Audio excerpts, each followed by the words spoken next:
What's up and welcome back, treyreactstoo families. I'm bringing y'all a special video today recommended by YouTube from a channel known as CaineLovesCali. As the title of his video is called Why These 5 NBA Players Got Benched Before the Playoffs. So without further ado, family, please don't forget to like, comment, as well as subscribe and turn on the post notifications bell so you never miss another upload of hearing my voice and seeing my face. And also share this video around. But I'm about to go big screen right now and get straight to this reaction. And again, like I said, shout out to CaineLovesCali.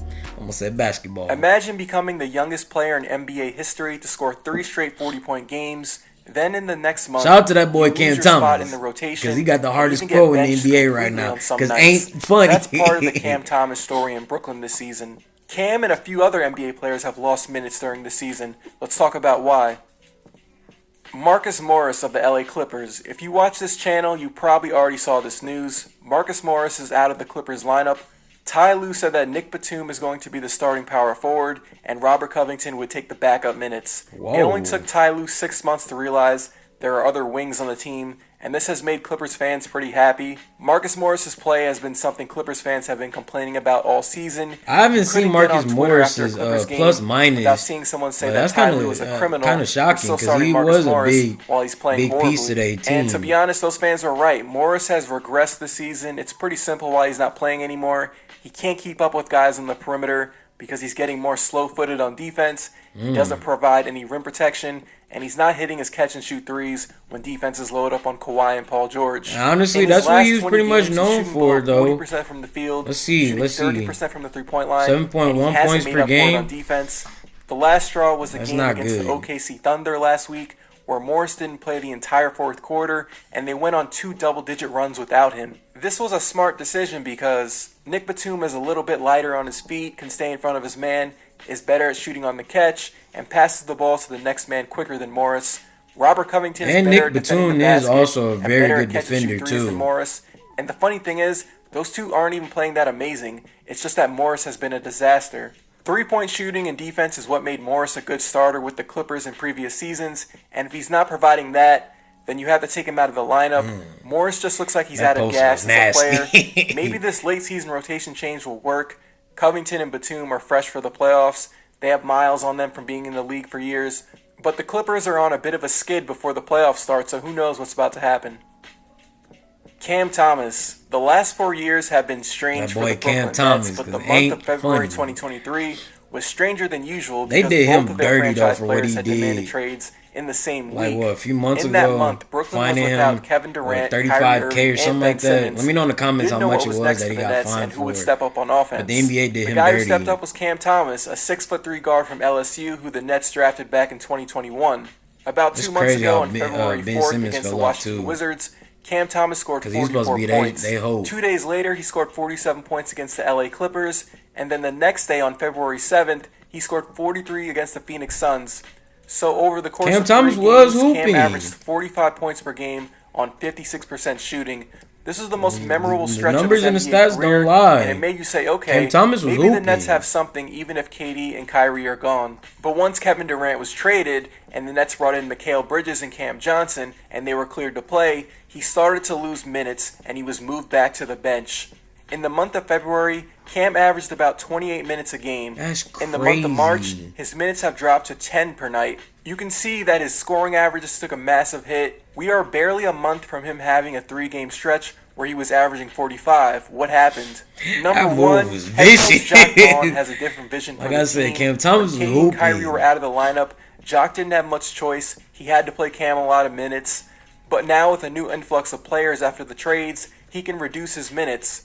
Vaughn has made a bunch of interesting comments recently about Cam's playing time. If I want to read between the lines of Jock's quotes, I don't think he likes Cam's lack of defense and passing. Cam is in the mold of those guys like Jamal Crawford, Jordan Clarkson, and Lou Williams, the microwave shooting guard off the bench that isn't an advanced playmaker who also doesn't play defense. Cam's style play is very fun when he's making shots, but if he's not making shots, he's not doing much else. He can get hunted on defense.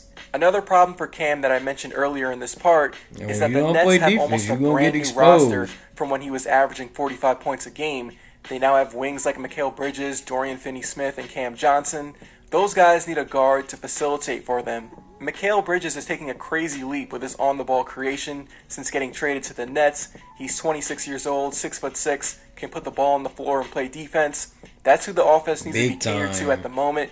You want somebody next to him that's looking to make plays for Mikal and everybody else on the floor. Cam just is not that great of a passer. He's always looking for his own shot when he's on the court. That's who he was in college. That's who he was last season. And that's who he is now. There's nothing wrong with that. There's a role for scorers off the bench. It's complicated because I agree that it's hard to get better when your minutes are being messed with week to week. It's frustrating because Cam can't get into a rhythm, and there are times when the Nets offense needs more shot creation. But I kind of like what the Nets have going right now. Cam is still only 21 years old, under contract for 2 more years. The Nets have a pretty good group of wing defenders, and they should go all in on the switchable defender lineups. They're going to need that in the playoffs, even if they go out in the first round. Yeah. I mean, they could potentially make a deep run, too, into the playoffs. At one point during the season, Ball had a I don't necessarily think they'll make it to the Eastern Conference, but they can make a deep playoff with run. the Orlando Magic. He was also 5th in blocks per game and 9th in field goal percentage. And this immediately put him into the top 3 for most improved player of the year. This is what people thought Bol can turn into before he suffered a foot injury that forced him to sit out the rest of his 1 year at Oregon. Bol was looked at as a top 5 pick because he was basically a 7-foot perimeter player. He gets his offense going from the perimeter, dribbling past people in transition with his long frame, and just scoring underneath the basket. But in March, you aren't hearing any more Bol is the most improved player of the year. He is barely getting on the court. At the time of this video, he is getting around 14 minutes per game in the month of March. A bunch of things contributed to Bol's lack of playing time recently. The Magic got healthy recently. Wendell Carter was out due to an injury earlier in the year. He's getting the starter center minutes. Jonathan Isaac got injured again, but when he came back, he was taking some of Bol's minutes. They just traded for Goga Bitadze. Mo Wagner plays pretty well off the bench, and he gives good energy. Bol is a 7-foot perimeter player, but they already have Paolo and Franz Wagner on the perimeter, so there's a logjam of big dudes at the three-point line. Number 2, he's not a good defender in space. He gets lost off the ball. Number 3, he's struggling offensively. He's shooting 4 of 37 from the three-point line since Christmas. He just struggles to get going in half-court settings. If the Magic aren't getting stops and he's not able to get easy transition points to get his confidence going, he's a bit of a non-factor. To be fair to Bol, it is his 4th season in the league, but it's his first season actually getting real minutes in a rotation. This isn't just getting garbage time minutes like he was in Denver. He only played in 53 games total in his first 3 seasons. But truth be told, let me mute this real quick. Truth be told, like I said, or I didn't say it, but Orlando Magic, they've always been like all over the place type of team. Like, it's not really that much structure into their franchise and how they should be playing with the people that they have. They always got either too much of one thing, either centers or point guards, and it's never like a good mixture of both teams. But I'm about to get straight back to the video. I don't want to. I can show you how to get this. Keep y'all long, but shout out to CaineLovesCali. Lonnie Walker. At one point earlier in the year with the Lakers, Lonnie was a starter and reviving his career. There was a stretch earlier in the year where he scored in double digits in 11 of 14 games. In 3 of those games, he scored over 25. Lonnie was a first-round pick for the Spurs a few years ago, and it did not work out there. The Lakers were getting really good value from Lonnie in November. The Lakers used their taxpayer mid-level to sign him, and he was covering up weaknesses they had last year. He was good at getting out in transition. He was shooting almost 40% from the three-point line. The Lakers needed athletes on the perimeter, and it looked like a great fit even though the team wasn't playing well. I still think Lonnie's a good fit for them. Earlier in the year now. Since February, he's only getting about 15 minutes per game after playing 30 a night in November. But that's still decent knowing that LeBron and AD's back healthy. Because D'Angelo Russell was out due to an injury. So what happened to his minutes from earlier in the year?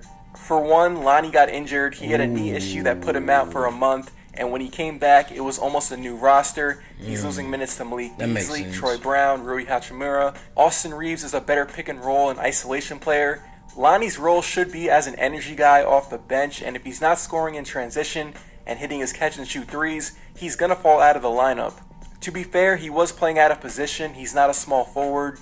The Lakers had a weird logjam of guards that played up a position on defense. You probably won't see consistent minutes from him unless there's an injury or if Reeves or Beasley are having off nights and the Lakers need a different look at guard. But he's still not a bad player to come off the bench. In the last 8 games for the Denver Nuggets, he's played a total of 5 minutes. He was on I the could have bench sworn for Reggie 5 Jackson was straight throwing the games until the Clippers. Nuggets rested their starters on Friday night against Phoenix.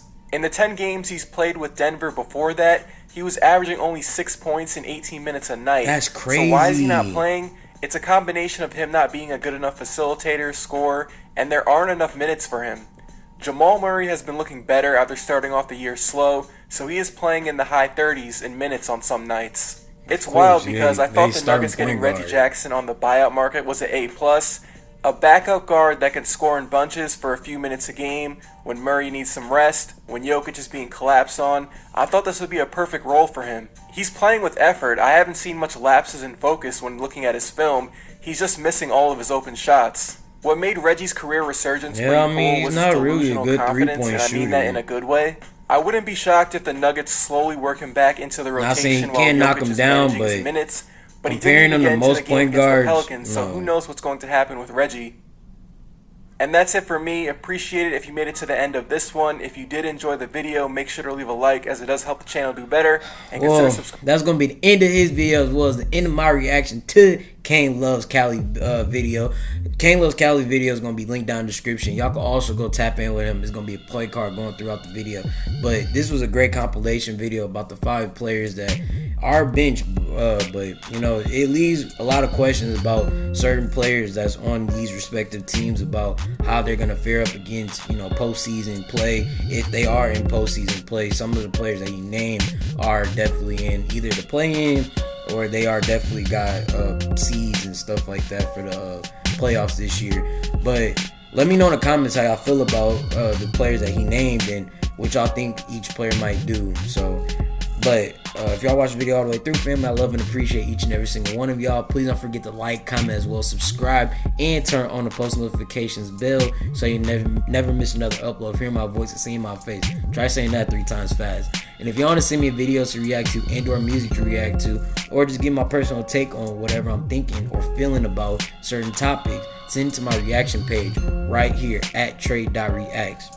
And if you want to be my friend and be my mutual on my main page, because I show love and support to people who show love and support to me right back, follow me on my main page right here at treyreactstoo. And tap in with me on my TikTok page because I am on the road to 10K, family. I'm almost there. My TikTok page is going to be kind of kitty corner over here at trey303023. And my biz email increase, well, not going to be right up above me, but right beside me.